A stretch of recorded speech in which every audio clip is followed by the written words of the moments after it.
हाँ तो बच्चे, आज हम करने जा रहे हैं एक्सरसाइज 8.1 का question number 7। Question number 7 important है, थोड़ा सा डिफरेंट है, इसलिए इंपॉर्टेंट है। क्वेश्चन नंबर 7 बेटा जी, जैसे कि मैंने सबसे पहले क्वेश्चन पढ़ेंगे ध्यान से, और क्वेश्चन पढ़ते हुए हम फिगर ड्रॉ करेंगे। ABCD से ट्रेपेजियम, ABCD एक ट्रेपेजियम है, ड्रॉ कर लेता हूँ मैं इसको। ABCD एक ट्रेपेजियम है, ये कुछ इस तरीके से फिगर दी हुई है आप ग्रुप में। ABCD से trapezium in which AB parallel to CD, AB parallel to CD है, ठीक है। ये AB है,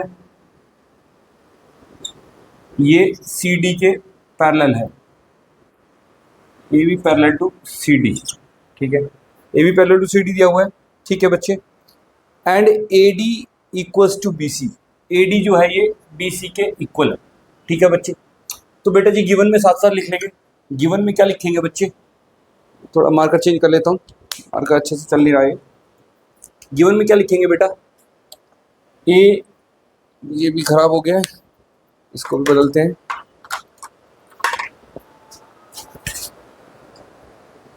ABCD इज अ ट्रेपेजियम, ठीक है बच्चे। ABCD एक ट्रेपेजियम है जिसमें AB दे रखी है पैरेलल किसके, CD के, ठीक है। और AD इक्वल्स टू BC भी दे रखी है, BC भी दे रखा है, ठीक है बच्चे। AD इक्वल्स टू BC भी दे रखा है। आगे क्या दिया हुआ बच्चे, पढ़ते हैं। इसमें कहता है show that angle A is equal to angle B, angle A equals to angle B show करना है। इसको, इन दोनों एंगल्स को इक्वल शो करना है, ये वाला एंगल और ये वाला एंगल को इक्वल शो करना है। सिंपल टू प्रूव में देखते हैं हम क्या लिखना है हमें। बेटा जो भी शो दैट में लिखा हुआ है ना, ये सारा टू प्रूव में आएगा। शो दैट पहला पार्ट क्या है, क्या शो करना है हमें, angle A is equal to angle B, ठीक है। पहले सबसे पहले यही करेंगे हम सीक्वेंस में। फिर करना है एंगल C, ये बच्चा मैं थोड़ा सा angle C equal to angle D, ये इक्वल प्रूव करना है। फिर थर्ड पार्ट क्या है इसका, थर्ड पार्ट है ट्राइंगल ABC कॉन्ग्रेंट प्रूव करना है किसके, ट्राइंगल BAD के। उसके बाद फोर्थ पार्ट में करना है डायगोनल AC प्रूव करना है इक्वल किसके, डायगोनल BD के, ठीक है बच्चे। ये चार पार्ट में ये क्वेश्चन होगा बच्चे। सबसे पहले इसमें हिंट दे रखा है एक बेटा जी कि extend AB and draw a line through C parallel to DA, parallel to DA एक लाइन ड्रॉ करनी है C से, और AB को एक्सटेंड करना है, AB को एक्सटेंड करना है। ये मैंने AB को एक्सटेंड कर दिया अप टू E, इस पॉइंट को नाम दे दिया मैंने E, ठीक है बच्चे। और यहाँ से इसके पैरेलल एक लाइन खींचनी है, ये बेटा जी मैं इसके पैरेलल खींच रहा हूँ, बिल्कुल ये DA के पैरेलल है CE। तो बेटा जी ये जो है DA पैरेलल टू CE मैं कंस्ट्रक्शन कर रहा हूँ, मैं लिख रहा हूँ इसमें कंस्ट्रक्शन क्या है हमारी, CE मैं कंस्ट्रक्ट कर रहा हूँ parallel to DA, CE parallel to DA, ये मेरी क्या है, कंस्ट्रक्शन है बच्चे। CE पैरेलल टू DA मेरी क्या है, कंस्ट्रक्शन है, ठीक है बच्चे। ये हो गया मेरा कंस्ट्रक्शन वाला पार्ट। अब चलते हैं प्रूफ पे। प्रूफ वाला पार्ट क्या है, सारा प्रोसेस जिसमें कि हम ये सब प्रूव करेंगे, ठीक है। तो बेटा जी सबसे पहले angle A is equal to angle B prove करना है, ये दोनों इक्वल प्रूव करने हैं, ठीक है। अब हमें हेल्प लेनी है सारी गिवन से। गिवन में क्या दे रखा है बच्चे, देखो गिवन में दिया हुआ है AD इक्वल टू BC, ये AD जो है ना BC के इक्वल दे रखा है। और बेटा जी देखो हमने एक कंस्ट्रक्शन की है CE, वो किसके पैरेलल है, DA की, DA के पैरेलल है, ठीक है बच्चे। और AB पैरेलल टू DC है। तो बेटा जब AB पैरेलल टू DC है और ये दोनों आपस में हमने पैरेलल खींच लिए, तो बेटा ये जो AECD ये पूरा एक पैरेललोग्राम बन गया। तो मैं लिख सकता हूं इन पैरेललोग्राम, ये क्या बन गया, पैरेललोग्राम। कौन सा, AECD हमारा एक पैरेललोग्राम बन गया, ठीक है बच्चे। अब AECD में DA जो है CE के इक्वल है, DA इक्वल्स टू CE, भाई DA पैरेलल भी है और इक्वल भी है, ठीक है बच्चे। अब DA इक्वल्स टू सीई है, ठीक है बच्चे। अब D A equals to CE है और D A equals to CB भी दे रखा है, तो ये दोनों भी आपस में इक्वल हो गई।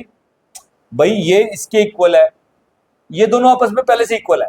अब इसके इक्वल मैंने ये खींच दी, तो बेटा ये दोनों भी तो इक्वल हो जाएंगे।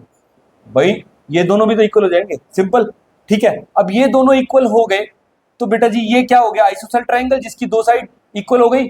तो बेटा ये जो एंगल बनेंगे ये वाले एंगल, ये दोनों आपस में इक्वल होंगे, ठीक है बच्चे, ये दोनों आपस में इक्वल होंगे। अगर मैं इसको नाम दे देता हूं एंगल एक्स, इसको नाम दे दिया मैंने एंगल एक्स, तो बच्चे ये भी एंगल एक्स हो जाएगा, ये भी एंगल एक्स हो जाएगा बच्चे, सिंपल है, ठीक है। अगर ये एक्स हो गया तो ये भी एक्स हो जाएगा, दोनों इक्वल है, ठीक है। चलो अब मैं इसी बात को लिख भी देता हूं बेटा, ठीक है। एज इन ट्राइंगल, कौन सा, BEC, BEC, BC equals to EC. भाई बीसी इक्वल्स टू ईसी है, ठीक है। तो क्या होगा, angle therefore angle C B E will be equal to angle CE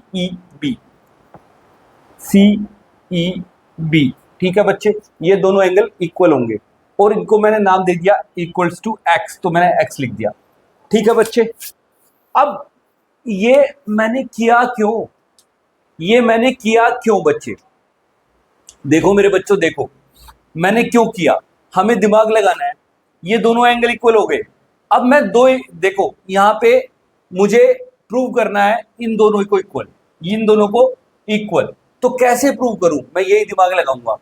तो कहीं ना कहीं जो हिंट में दिया था उससे मेरे को हेल्प लेनी थी, मैंने इससे उससे हेल्प लेके ये दोनों एंगल इक्वल कर दिए, ठीक है। अब मेरे दिमाग में एक चीज आएगी कि भाई ये एक पैरेललोग्राम भी है, वो भी हमारा इसमें ये ट्रेपेजियम दिया हुआ है, ये एक ट्रेपेजियम दिया हुआ है जिसमें दोनों साइड्स पैरेलल दी हुई है, ये दोनों साइड्स पैरेलल दी हुई है। अब बच्चे ये दोनों साइड्स पैरेलल देने का भी कुछ पर्पस है, ये पैरेललोग्राम बन गया, ये दोनों साइड्स हमने पैरेलल मिली हुई है, तो बच्चे ये जो है ना, ये दो एंगल्स हैं, ये दो एंगल्स जो हैं, इन दोनों का सम क्या होगा बेटा, एंगल, अगर मैं ये D A parallel to EC हो गई हमारी कंस्ट्रक्शन से, D A parallel to C हो गई हमारी, ठीक है, D A parallel to C हो गई हमारी कंस्ट्रक्शन से, ठीक है। अब ये दोनों पैरेलल है, अगर मैं ए ई को मान लू ट्रांसवर्सल, तो बेटा जी ये दोनों एंगल जो होंगे, ये दोनों जो एंगल होंगे, कौन से एंगल होंगे, को इंटीरियर एंगल होंगे। तो मैं लिख दूं एंगल ए प्लस में angle E is equal to 180 degree, को interior angle are supplementary, angle are supplementary, ठीक है बच्चे। ये हो गया इसका रीजन, ये दोनों एंगल का सम 180 डिग्री। अब हमें पता है ये बेटा ये दोनों एंगल ए बी सी और एंगल ई बी सी, बेटा इन दोनों का सम भी 180 डिग्री होगा, लीनियर पेयर। तो मैं यहां पे लिख सकता हूं बेटा angle A B C plus में एंगल ई बी सी, इन दोनों का सम भी 180 डिग्री होगा। रीजन क्या है बेटा, लीनियर पेयर, ठीक है बच्चे। अब बेटा मेरे को ये पता है कि ये दोनों एंगल आपस में इक्वल है, ये दोनों एंगल आपस में इक्वल है, मतलब कि एंगल ई और एंगल ई बी सी ये आपस में इक्वल है। तो बेटा जी सबसे पहले तो मैं देखूंगा इसमें, इसको इक्वेशन नाम 1 दूंगा, इसको इक्वेशन 2 दूंगा, ठीक है। 1 और 2 में मैं ये देखूंगा कि राइट हैंड साइड दोनों की 180 डिग्री है, तो लेफ्ट हैंड साइड हमारी राइट हैंड साइड इक्वल है, तो लेफ्ट हैंड साइड भी इक्वल होगी। तो फ्रॉम 1 and 2, फ्रॉम 1 एंड 2 मैं कर देता हूं, angle A plus angle E will be equals to angle A B C plus में एंगल ई बी सी। ठीक है बच्चे, ये दोनों एंगल आपस में इक्वल्स हो गए। ठीक है, अब मुझे ये पता है एंगल ई और एंगल ई बी सी ये दोनों इक्वल है। तो बेटा जी मैं इन दोनों काट दूं, रीजन दे देता हूं, as angle E and angle E B C, angle E और एंगल ई बी सी। ठीक है, बोथ आर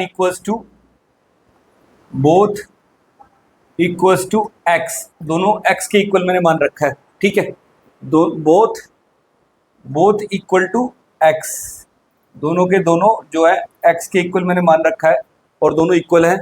तो बेटा जी मैंने इसको इससे काट दिया, तो एंगल ए बराबर क्या हो गया, ए बी सी और एंगल ए, मतलब एंगल ए बी सी, यहां पे लिख देता हूं एंगल ए इक्वल्स टू क्या हो गया, angle A B C. Angle A और ए बी सी को मैं लिख सकता हूं एंगल बी। ठीक है बच्चे, क्योंकि बी बीच में है वही एंगल होता है। एंगल ए और एंगल बी हमारे इक्वल हो गए, यही मुझे पहला पार्ट मेरा यही था प्रूव करने के लिए, तो हैंस प्रूव्ड, फर्स्ट पार्ट मेरा प्रूव हो गया, angle A equals to angle B. ठीक है बच्चे, अब नेक्स्ट पार्ट पे चलते हैं। नेक्स्ट पार्ट में है angle C is equal to angle D prove करना है। अब बच्चे देखो, यहां पे हमने कोई इंटीरियर लगाया, अब मुझे पता है ये दोनों साइड्स भी क्या है, ये दोनों साइड्स भी हमारी पैरेलल है बच्चे, इसको एक्सटेंड कर दिया और ये डीसी जो थी वो तो थी, ये दोनों भी हमारी क्या है, पैरेलल लाइंस है। तो बेटा जी ए और डी ये भी हमारे कोई इंटीरियर एंगल हो गए भाई, ये दोनों पैरेलल लाइंस हो गई, और डी ए हमारा क्या हो गया, ट्रांसवर्सल हो गया। तो ए और डी हमारी क्या हो गई, कोई इंटीरियर एंगल हो गए। तो मैं अब यहां पे कर देता हूं बच्चे, मैं लिख देता हूं अब एंगल ए प्लस में angle D is equal to 180 degree. Reason लिख लेना बेटा, को इंटीरियर एंगल्स आर सप्लीमेंट्री। ठीक है बच्चे, को interior angles are supplementary, angle A और डी का सम 180 डिग्री हो गया। ठीक है बच्चे, अब ये एंगल बी और ये एंगल सी, बेटा ये दोनों पैरेलल लाइंस है, और ये अगर मैं ट्रांसवर्सल मान लेता हूं तो एंगल बी और सी इन दोनों का सम भी 180 डिग्री हो जाएगा। एंगल बी प्लस में एंगल सी, ये भी क्या है, को इंटीरियर एंगल्स आर सप्लीमेंट्री। ठीक है बच्चे, ये भी पैरेलल लाइंस पे ट्रांसवर्सल है और एक ही साइड है ट्रांसवर्सल लाइन के, तो वो भी को इंटीरियर एंगल होंगे। तो एंगल बी प्लस सी भी क्या हो जाएगा, 180 डिग्री हो जाएगा। अब बच्चे देखो, दोनों 180 डिग्री के इक्वल है। अब मैं क्या करता हूं, मुझे एंगल डी और सी को इक्वल प्रूव करना है, तो मैं क्या करूंगा, डी की वैल्यू निकाल लूं, एंगल डी की वैल्यू निकाल लेता हूं 180 माइनस एंगल ए। ठीक है, और अब सी की वैल्यू निकालता हूं, एंगल सी की वैल्यू निकलेगी 180 माइनस एंगल बी। ठीक है बच्चे, अब बेटा जी देखो, एंगल ए और बी हम इक्वल प्रूव कर चुके हैं, एंगल ए और बी हम इक्वल प्रूव कर चुके हैं। तो एंगल डी क्या है, 180 माइनस ए, और एंगल सी क्या है, 180 माइनस बी। अब ए और बी आपस में इक्वल है, मान लिया ए और बी आपस में इक्वल है, माना क्या, प्रूव कर दिया हमने, मान लिया हमने 30 डिग्री है, तो ए की वैल्यू अगर 30 डिग्री है तो बी की वैल्यू भी 30 डिग्री होगी। तो डी की वैल्यू भी क्या है, 180 माइनस 30 150 हो जाएगी, और 180 माइनस 30 150 हो जाएगी। इसका मतलब बच्चे ये एंगल डी और एंगल सी भी हमारे इक्वल हो गए, तो प्रूव्ड, इसको भी लिख सकते हैं हम, हैंस प्रूव्ड बच्चे। ठीक है मेरे बच्चों, ये हमारा सेकंड पार्ट भी क्लियर हो गया, सेकंड पार्ट भी हमारा क्लियर हो गया। ठीक है बच्चे, अब बेटा थर्ड पार्ट पे triangle A B C, triangle A B C कहां बन रहा है, ट्राइंगल ए बी सी ये वाला बन रहा है। ये ट्राइंगल कब बनेगा बच्चे, जब मैं डायगोनल ड्रॉ करूंगा, तो मैं बना देता हूं डायगोनल बना देता हूं बच्चे। ये मैंने खींच दिया AC डायगोनल। ठीक है बेटा, और ट्राइंगल बी ए डी, ये ट्राइंगल कब बनेगा? जब मैं ये डायग्राम बना दूंगा। ठीक है बच्चे, ये दो डायग्राम बन गए मेरे। ठीक है, अब इन दोनों को अगर मैंने कॉन्ग्रुएंट प्रूव कर दिया, इस ट्राइंगल को और इस ट्राइंगल को मैंने कॉन्ग्रुएंट प्रूव कर दिया, तो बेटा जी इसकी दोनों साइड्स हमारी अपने आप इक्वल हो जाएगी, तो फोर्थ पार्ट है हमारा। तो अब कॉन्ग्रुएंट प्रूव करने में तो मुझे लगता है आपको कोई दिक्कत होगी नहीं बच्चे। कॉन्ग्रुएंट प्रूव करना तो बहुत ही आसान काम है। कैसे कैसे भाई कैसे? देखो, इन दोनों ट्राइंगल्स में, चलो मैं कर ही देता हूं, अब आप मानोगे नहीं, तो मैं पहले लेता हूं, दोनों ट्राइंगल है ये, तो मैं पहले यही लिखता हूं, इन ट्राइंगल कौन सा? A B D, A B C है, एंड ट्राइंगल कौन सा दूसरा? बी ए डी, ठीक है बेटा। एबीसी और बीएडी ट्राइंगल में मैं देख रहा हूं, इसमें सबसे पहले क्या है बेटा जी? गिवन पार्ट ले लेते हैं। गिवन में क्या है? ये इस ट्राइंगल के अंदर ये वाली साइड और इस ट्राइंगल के अंदर ये वाली साइड, ये दोनों आपस में इक्वल है। तो बेटा जी ये गिवन है। ये गिवन क्या है? AD equal to BC, AD equals to BC. ठीक है बच्चे, एडी इक्वल्स टू बीसी, इसका रीजन क्या है? गिवन है बच्चे। ठीक है, गिवन वाला पार्ट हो गया। अब और ढूंढो बच्चे, ये तो हो गया हमारा क्या? गिवन वाला पार्ट। अब बच्चे देखो, ये एंगल ए और बी हमने इक्वल प्रूव किए हैं। एंगल ए और बी, इस वाले ट्राइंगल की बात करें बेटा, इसको मैं थोड़ा सा ऐसे ड्रॉ कर लेता हूं, ये वाले ट्राइंगल की बात करें तो इसके अंदर एंगल बी है और इस वाले ट्राइंगल में एंगल ए है। तो बेटा angle A equals to angle B, ये हमने यहां पे प्रूव किया। ठीक है, ये प्रूव्ड। ठीक है बच्चे, proved. Angle A equals to angle B हमने प्रूव कर दिया और एक एक साइड हमारी इक्वल हो गई। ठीक है बच्चे, अब इन दोनों ही ट्राइंगल्स के अंदर ये ए बी और बी ए हमारी कॉमन हो गई। भाई ये ट्राइंगल है हमारा ए बी सी, तो इसकी साइड हो गई ए बी, और ये ट्राइंगल है बी ए सी, तो इसकी साइड है बी ए। तो बेटा A B equals to B A, ये हमारा हो गया कॉमन वाला पार्ट। क्या हो गया? कॉमन वाला पार्ट। अब बच्चे देखो, इसमें क्या है? एक साइड हो गई हमारी, एक एंगल हो गया, फिर साइड हो गई। तो बेटा by side angle side rule से ये दोनों ट्राइंगल हमारे कॉन्ग्रुएंट हो गए। By side angle side rule से ये दोनों हमारे ट्राइंगल कॉन्ग्रुएंट हो गए। तो बच्चे अब लिख सकते हो आप, therefore triangle A B C, triangle A B C is congruent to triangle B A D. ठीक है बच्चे, A B C is congruent to triangle B A D. हमारे कॉन्ग्रुएंट प्रूव हो गए बच्चे। अब कॉन्ग्रुएंट प्रूव हो गए तो हमारा ए सी इक्वल टू डी बी हो गया। ए सी इक्वल्स टू डी बी। अब ये आप बता सकते हो कैसे? ये तो हमारे by side angle side rule से कॉन्ग्रुएंट हो गए, और ए सी इक्वल टू डी बी हमारे कैसे हुए? बताओ। सिंपल भैया, बाय सीपीसीटी, रामबाण सीपीसीटी क्या है हमारा? Corresponding parts of congruent triangles. ठीक है बच्चे, यही हमारा फोर्थ वाला पार्ट था, डायगोनल एसी और डायगोनल बीडी को इक्वल प्रूव करना। एसी और इसको डीबी लिख लो या बीडी लिख लो, बात एक ही है बच्चे। बीडी लिख देता हूं, आपके क्वेश्चन में बीडी लिखा हुआ मैंने, तो बीडी। ठीक है बच्चे, इसी के साथ हमारा ये जो है क्वेश्चन कंप्लीट